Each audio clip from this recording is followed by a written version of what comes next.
ma il ragazzo ha dovuto imparare una brutta lezione. Impara ancora un paio di glitch. Oppure sono Sì, arrivato che là e poi... uno fa, no, non donate, non donate, state fermi. L'unico pagamento che mi ci hanno fatto? Che ce l'era... Ah, ma figlio di... Oh, Netflix ha rotto il cazzo.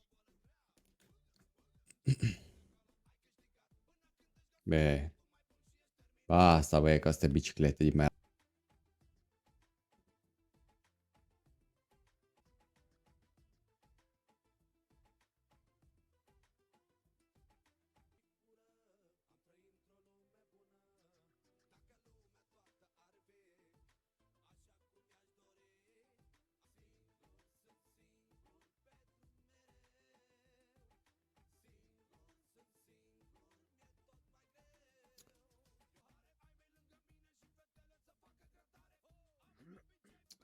Petruz.